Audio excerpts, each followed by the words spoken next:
The Gentle Art of Welcoming. Hi, it's Virginia here. I'm Associate Pastor Community Care, and I also look after welcoming newcomers, pathways into community, we call it.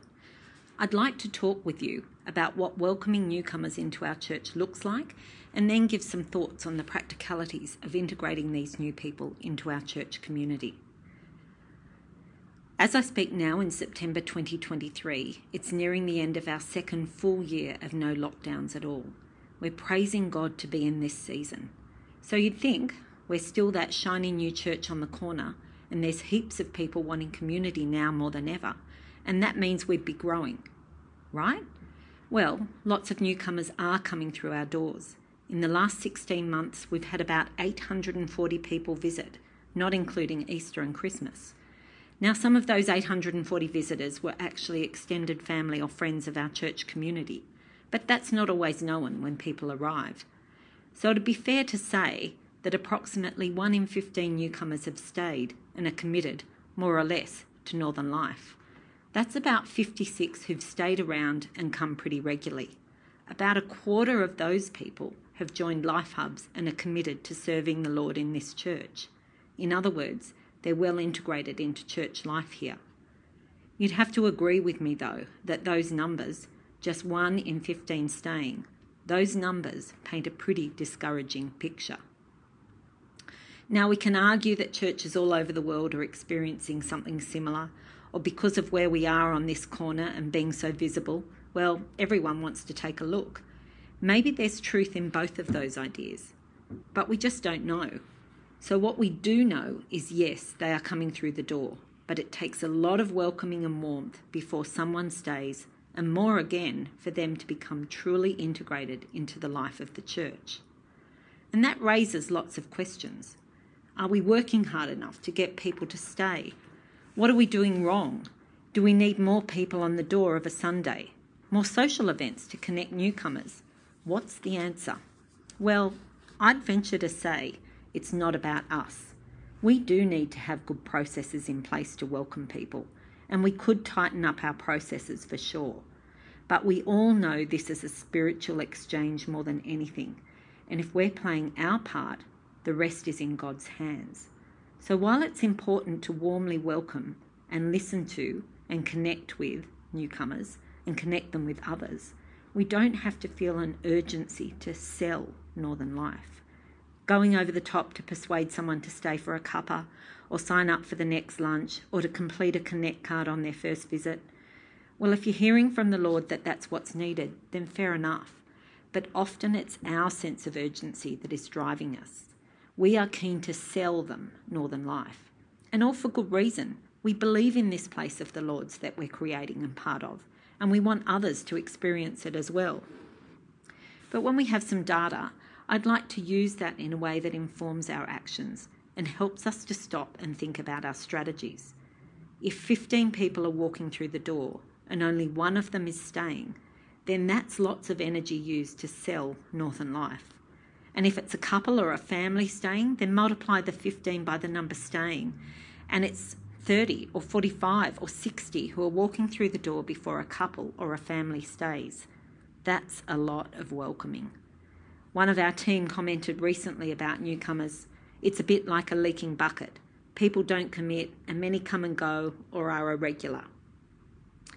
I think I want to acknowledge that it's a difficult task for our welcomers, for our pathways people, for all of us here at church, to turn up each week with warmth and enthusiasm and to engage with someone in their story, to share a bit of your own and then not see them again, and yet feel called to do that over and over again.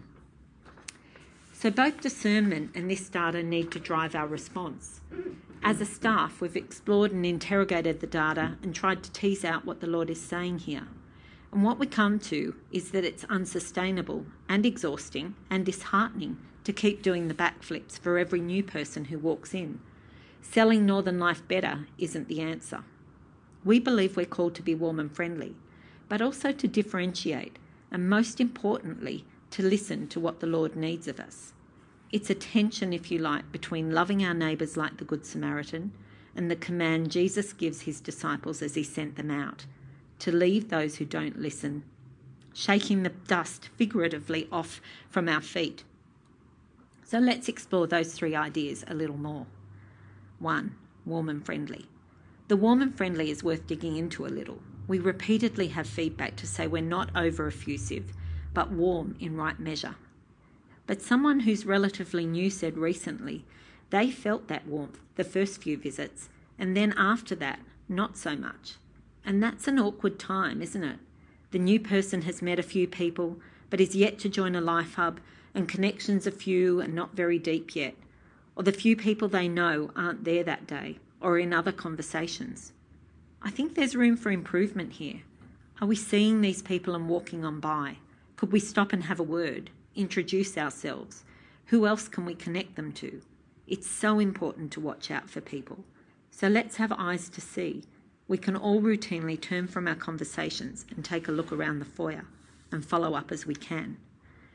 But I think we can go further. Is there an invitation you could give to someone who's been around for a few weeks? A coffee catch-up, or a meal, a walk, or a game of tennis, or an upcoming game of indoor soccer?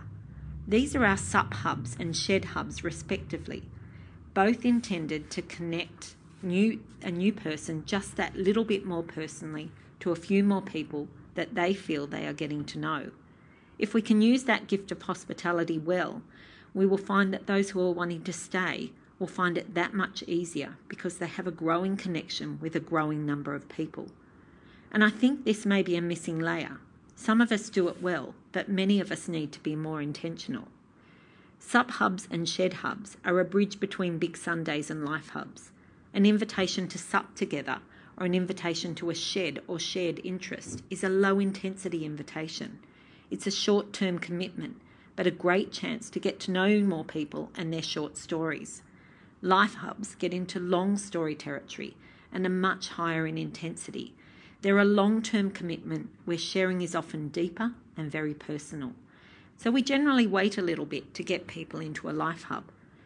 There are considerations like personalities, gender balance, group dynamics, the capacity of a life hub to physically take on more members, and the life stage of the group itself. Is it in a forming stage, or maybe it's in an adjourning stage, in other words, nearing the end of its life? All these considerations are key, and so joining a life hub generally shouldn't be rushed into in the first few weeks. Sup hubs and shed hubs have their place as new people start to connect and find their people. It will be great to see more of us using these options to help bridge the journey from big Sundays to life hubs for new people. I think the newcomers I spoke of earlier would have found this bridge helpful, and maybe strengthening that layer, invitations to sup together, invitations to meet around a shared interest, to share short stories, will help us retain some of the through traffic of newcomers that we've witnessed over the last 16 or so months. And having that bridge will see them, God willing, land in a place where they can then join a life hub and go deeper, on their way now to integrating into the life of the church. Differentiation. By differentiate, I mean that we unanxiously hold on to who we are, while lovingly interacting with others who bring with them all of who they are and what they need. We are confident in who we are as a church, what we believe in, and in what we do. So we don't change that to attract people to us, because what we believe and who we are and what we do is exactly what makes us NorthernLife, and we believe that's who the Lord has called us to be. So when the visitor starts filming the service, we don't tolerate it because we don't want to offend them. Someone politely says, "Please stop filming. Our services are uploaded to YouTube, but private filming is not allowed to protect everyone who's on stage and in the congregation wanting to connect with the Lord." Church has to be a safe place for all to connect with God.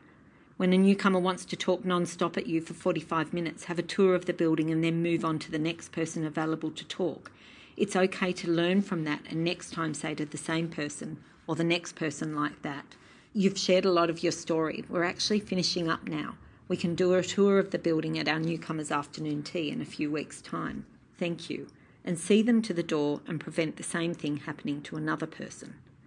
When someone wants to sit at the cafe tables in the foyer during the service, we gently offer to find them a seat in the auditorium where they'll be comfortable, because church happens in the auditorium, and what we've learned is that as one person sits there, so does another and another.